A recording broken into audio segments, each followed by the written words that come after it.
हम लोग last class में बायोडाइवर्सिटी के टॉपिक के बारे में बात कर रहे थे और आज उसी को थोड़ा सा कंटिन्यू करेंगे। थोड़ा सा एडिशनल कुछ बातें मैं बताऊंगा। वालेकुम अस्सलाम। कुछ एडिशनल बातें इसके बारे में करेंगे कि बायोडाइवर्सिटी क्या है, क्यों होती है। कुछ एक जनरल डेफिनेशन पिछली क्लास में हम लोगों ने की थी कि व्हाट वाज बायोडाइवर्सिटी, और उसके बाद हम लोग इस कंक्लूजन पे पहुंचे थे कि बायोडाइवर्सिटी दरअसल क्या है कि किसी भी जगह पे variation variation in living organisms. Biodiversity क्या आती है कि लिविंग ऑर्गेनिजम्स के अंदर जो वेरिएशन है, किसी पर्टिकुलर हैबिटेट के अंदर कोई लिविंग ऑर्गेनिजम्स हैं, उनके अंदर जो वेरिएशन आ रही है, जो डाइवर्सिटी आ रही है, उसको हम दरअसल बायोडाइवर्सिटी का नाम दे रहे होते हैं। नाउ अब बायोडाइवर्सिटी का हमने कहा कि जी, मैंने आप लोगों को अमेजोनियन रेन फॉरेस्ट का एग्जांपल दी थी कि उसके अंदर बहुत ज्यादा बायोडाइवर्सिटी होती है और सारी मुख्तलिफ चीजें। अब एक समझने के लिए मैं आपके सामने एक स्केच बनाने लगा हूं, उसको शायद आप अंदाजे से समझ सको। एक जगह है जिसको हम रेन फॉरेस्ट कह रहे हैं, रेन फॉरेस्ट कह रहे हैं, ट्रॉपिकल रेन फॉरेस्ट है। एक जगह है हमारे पास डेजर्ट, ठीक है। एक जगह है हमारे पास, मैं कह रहा हूं कि डेजर्ट के बाद हमारे पास एरिया है polar region, polar polar region. तो जो पोलर रीजन्स हैं, जो डेजर्ट है, जो रेन फॉरेस्ट है, अगर इन तीनों का कंपैरिजन किया जाए तो इन तीनों के कंपैरिजन में एक बात सामने ये निकल के आएगी कि रेन फॉरेस्ट में बायो डायवर्सिटी हाई होगी, ज्यादा होगी, जबकि इन दोनों जगहों पे बायोडायवर्सिटी बहुत ही लो होगी, कम होगी, बहुत कम होगी। ठीक हो गया। अब बात को समझें,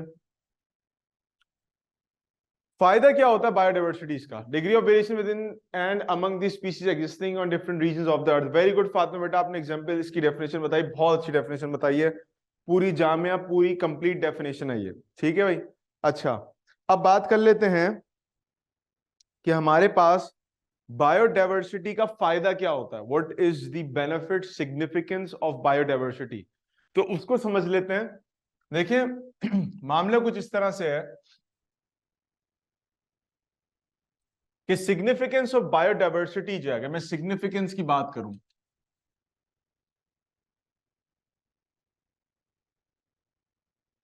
सिग्निफिकेंस ऑफ बायोडाइवर्सिटी, फवायद क्या है, फायदे क्या है बायोडाइवर्सिटी के, तो देखिए इन तीन एग्जांपल्स को देख के एक चीज आपके सामने आ गई होगी कि for example we have rain forest. जब चीजें ज्यादा हैं तो उनके पास प्लांट्स भी ज्यादा होंगे, एनिमल लाइफ भी ज्यादा होगी। ठीक है, एक तो स्पीसीज रिच होती है वहां पर। दूसरा, डेजर्ट्स और पोलर रीजन्स की बात कर लें तो चूंकि वहां पर आपके पास जो प्लांट्स हैं, फ्लोरा है, वो ही कम है, तो उसकी वजह से फौना भी कम हो जाता है। तो किसी भी रीजन के अंदर अगर बायोडायवर्सिटी कम होती है तो उसका नुकसान ये होता है कि उस जगहों पे बहुत सारी चीजें आपको अवेलेबल नहीं होती। मिसाल के तौर पे, अब चूंकि मैंने सिग्निफिकेंस की हेडिंग डाली तो I am gonna go with the फवाइद ऑफ बायोडायवर्सिटी। पहला फायदा, आपको फूड मिलता है। फूड मिलता है मतलब कोई ऐसा रीजन जहां पर पौधे ज्यादा, मुख्तलिफ इकसाम के, जानवर ज्यादा, मुख्तलिफ इकसाम के, तो उनको खाने का मौका आपको ज्यादा मिलता है। ठीक हो गया। ज्यादा खा सकते हैं, पौधे आप ज्यादा यूज कर सकते हैं, जानवरों को ज्यादा खा सकते हैं, जानवर एक दूसरे को ज्यादा खा सकते हैं, तो फूड की प्रोविजन ज्यादा होती है when it comes to the significance. दूसरी बात हमारे पास वो जगह जहां पर बायोडाइवर्सिटी ज्यादा होती है, वहां पर मेडिसिन मिलने के चांसेस ज्यादा होते हैं। मेडिसिनल प्लांट ज्यादा होंगे, एनिमल्स ऐसे ज्यादा होंगे जिनसे मेडिसिन आप एक्सट्रैक्ट कर सकते हो। ठीक हो गया। इस तरह की मुख्तलिफ चीजें हमारे पास मौजूद होंगी। दूसरी बात, जब आपके पास बायोडायवर्सिटी ज्यादा होती है किसी भी एरिया के अंदर, तो उससे जो पॉल्यूशन है वो रिड्यूस हो जाती है। पॉल्यूशन की रिडक्शन, पॉल्यूशन की रिडक्शन, पॉल्यूशन रिड्यूस हो जाती है। सर ये कैसे होगा पॉसिबल, ये कैसे हो सकता है?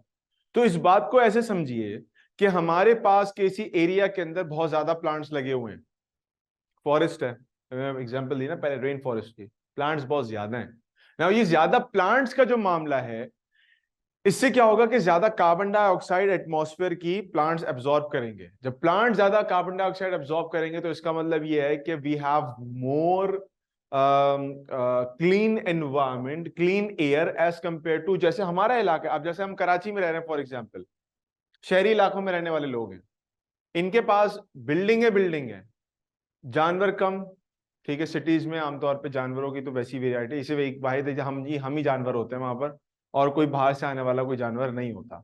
पौधे कम, बिल्डिंगें खड़ी हुई हैं दरख्तों की जगह पे। तो अब क्या है कि पोल्यूशन ज्यादा होती है। But when we have a large amount of individuals in a specific area, especially plant ज्यादा, तो वो कार्बन डाइऑक्साइड के जो इफेक्ट है उसको रिड्यूस करते हैं, और इस इफेक्ट को रिड्यूस करने के नतीजे में आपके पास इन्वायरमेंट और ज्यादा हेल्दी और अच्छा होता चला जाता है। फिर एक और चीज याद रखिएगा प्यारे बच्चों, कि हमारे पास इसके सिग्निफिकेंसेस के अंदर एक चीज और भी होती है, और वो पाकिस्तान, उसमें पाकिस्तान के पास तो वो है, वो एक चीज, लेकिन हम इस्तेमाल नहीं कर पाते उसको अच्छी तरीके से, एंड दैट इज टूरिज्म। बहुत ज्यादा रिच है कोई area in terms of vegetation, in terms of animal life, वो वहां पर टूरिस्ट ज्यादा आते हैं। अब मिसाल के तौर पर मैं एक एग्जांपल पूछूं आपसे, इस वक्त दुनिया का वो ऐसा कौन सा स्पॉट है, कौन सा एरिया है जो अपने फ्लोरा और फौना की रिचनेस की वजह से सबसे ज्यादा विजिट किया जाता है? तो आपके दिमाग में एक ही जगह आएगी, और वो है अफ्रीका। अफ्रीका वो जगह है जहां पर सबसे ज्यादा अबंडेंट है आपके पास एनिमल लाइफ, मुख्तलिफ किस्म की आपको मिल जाएगी, प्लांट लाइफ भी अच्छे अच्छे आपको मिल जाएगा। वो इवन दो हमें आइडेंटिफिकेशन नहीं आती प्लांट्स की, तो हम उसको समझ नहीं पाते कि कौन कौन सा प्लांट लगा हुआ है scattered all over that area.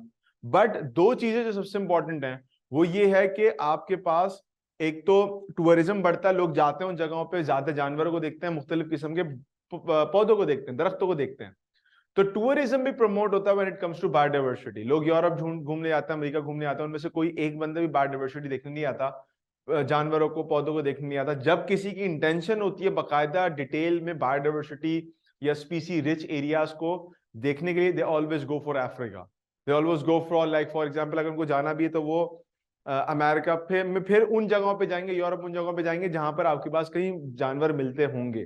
वरना आमतौर पे people usually prefer going to places जहां पर उनको देखने में चीजें अच्छी मिले, और ये वो इस तरह की मामला होता है। बहरहाल moving on to the next thing.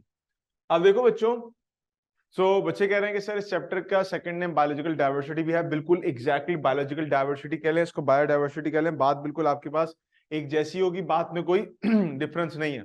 अब हमने बायोडाइवर्सिटी के बारे में पढ़ा, अब जरा हम लोग बात कर लेते हैं कि अब किसी भी जगह पे हमने कहा कि लाइक डाइवर्सिटी बहुत ज्यादा है, ये है, इस तरह की चीजें हैं। अब कोई भी एरिया है वहां पर ऑर्गेनिजम्स बहुत सारे हैं, ठीक है। For example I have a plant, मेरे पास एक प्लांट है। कौन सा प्लांट है?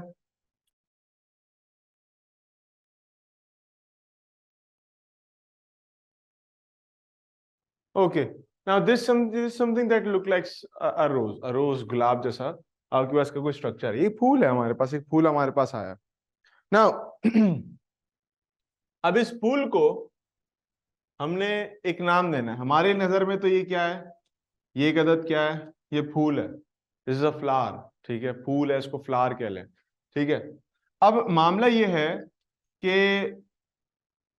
ये जो फ्लावर है हमारे पास, इस फ्लावर को हम कैसे डिफाइन करेंगे? How are we gonna define this, like this thing, कि कैसे होगी? थैंक यू बेटा Fatima, thank you.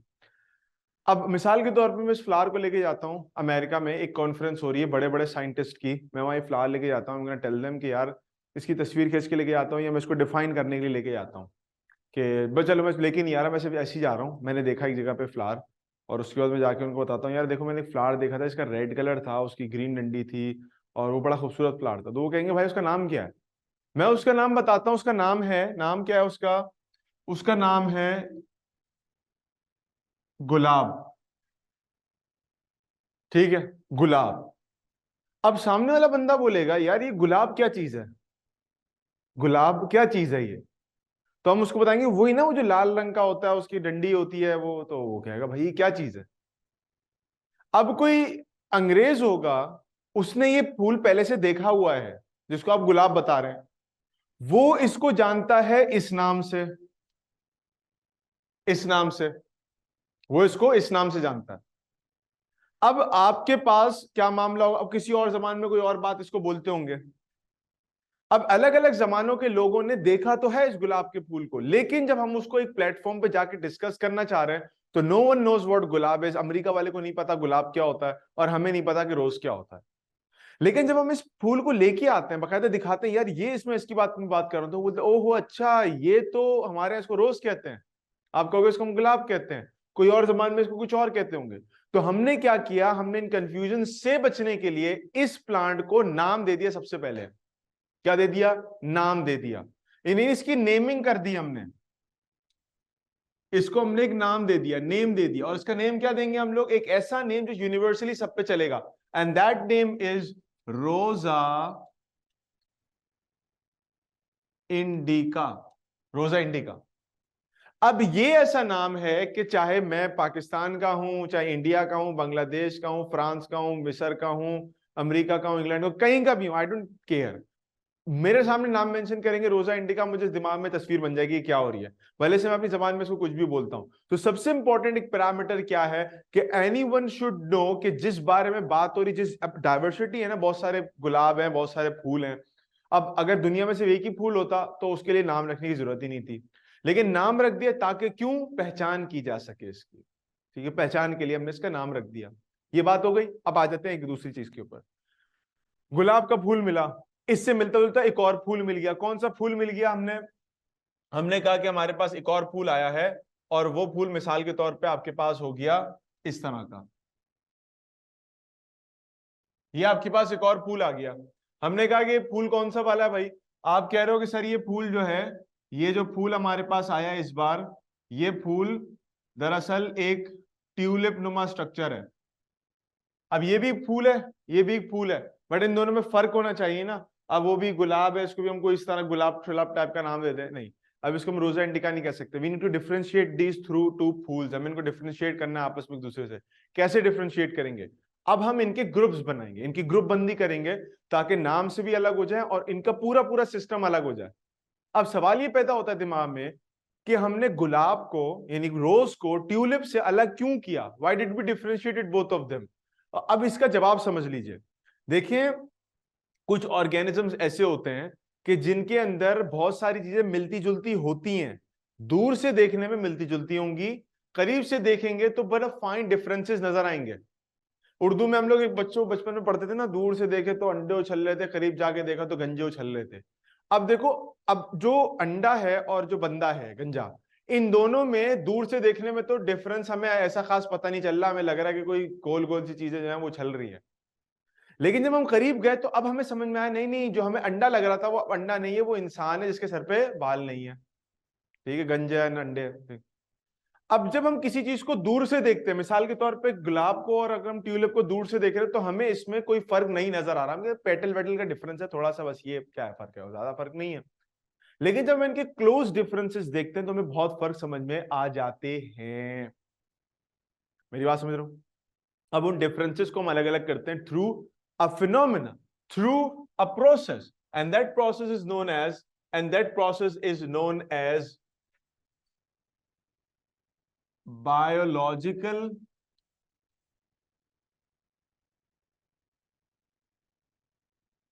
classification. Biological classification. Now we are classifying organisms on the basis of similarities and dissimilarities. कोई ऑर्गेनिज्म है, उनके अंदर कुछ सिमिलैरिटीज है, कुछ डिससिमिलैरिटीज है, उनकी बेसिस पर हम उनको अलग अलग कर देते हैं। मिसाल के तौर पर मैं आपको एग्जांपल देता हूं। हमारे पास एक अदद मक्खी है, मक्खी के पर होते हैं, मक्खी के पर होते हैं, फ्लाई, कोई भी हनी बी एनीथिंग एल्स, इसके पर होते हैं ना, जिससे उड़ती है। उड़ने के लिए पर इस्तेमाल हो रहे हैं, उर्दू में पर कहते हैं, इंग्लिश में विंग्स कहते हैं। दूसरी तरफ हमारे पास एक अदद बैट मौजूद है,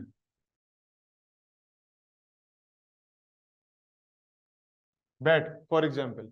now we have a bat and we have a fly. दोनों के अंदर कॉमन क्या बातें हैं कि दोनों के पास for flight both of them have, इनके पास भी क्या है, विंग्स हैं, और ये भी क्या है, विंग्स हैं। दोनों के पास विंग्स हैं फॉर फ्लाइट। बट अगर हम चिंगादड़ को पकड़ते हैं, बैट को, और उसके परों को देखते हैं, और एक तरफ हम मक्खी पकड़ते हैं, उसके परों को देखते हैं, तो we can see huge differences between them, huge differences. Difference क्या है, दोनों ने एक ही चीज बनाई है इस्तेमाल के लिए, इस्तेमाल भी एक ही है, हवा में उड़ना है, एक ही चीज है, लेकिन उन दोनों के कंपोजिशन में फर्क है। कंपोजिशन बोले तो बनी हुई किस चीज से है। अब अगर चमगादड़ की बात करें, चमगादड़ के जो ये हाथ होते हैं ना, यही बेसिकली उसके अंदर फेदर, उसके विंग्स आ जाते हैं जिससे वो उड़ता है, तो उसके हाथ में हड्डियां होती हैं। अच्छा, बर्ड, इसकी बात कर लें मक्खी की। मक्खी के पास पर होते हैं जो कि प्रोटीन वगैरह के कंपोनेंट से मिलकर बने हुए होते हैं। Now these structures are similar but they have a similar function but they are structurally different to each other. यानी स्ट्रक्चर के एतबार से तो डिफरेंट है, लेकिन काम एक ही जैसा करते हैं। स्ट्रक्चर कैसा है, अब अगर मैं इसके विंग्स की बात करूं ना, तो इसके विंग्स बोनी हैं, हड्डियां हैं उसके अंदर, इसमें हड्डियां हैं ही नहीं सिरे से। तो स्ट्रक्चर क्या हो गया, डिफरेंट हो गया, बट फंक्शन दोनों का सेम है। Both of these wings will be used for flight, उड़ने के तौर पे इस्तेमाल होंगी। Let me right it for you. अब ये जो स्ट्रक्चर है, ये इनका डिफरेंट है। स्ट्रक्चर कैसा हो गया, डिफरेंट हो गया, लेकिन फंक्शन सेम है दोनों का। If you are talking about function, तो फंक्शन आपके पास कैसा हो गया, फंक्शन सेम हो गया, फंक्शन सेम हो गया। ऐसा कोई भी स्ट्रक्चर जिसका फंक्शन सेम हो लेकिन स्ट्रक्चर डिफरेंट हो, फंक्शन सेम स्ट्रक्चर डिफरेंट, ये ऐसे ऑर्गन्स, ऐसे स्ट्रक्चर्स कहलाते हैं एनालोगस स्ट्रक्चर्स।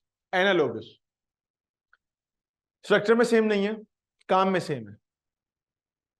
अब आ जाए एक और चीज के ऊपर। हमारे पास इंसान का एक अदद हाथ है, मिसाल के तौर पे इंसानी हाथ है। अब अगर हम इंसानी हाथ की बात करें, तो इंसानी हाथ के अंदर बकायदा यहां पर हड्डियां होती हैं दो, आप लोग इंशाल्लाह पढ़ोगे उसके बारे में भी, रेडियस अल्ना, ठीक है। यहां पर आपके पास होता है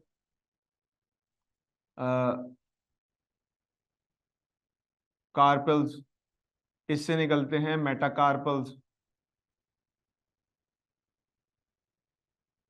ठीक है। और फिर उससे एक एक करके निकलती हैं आपके पास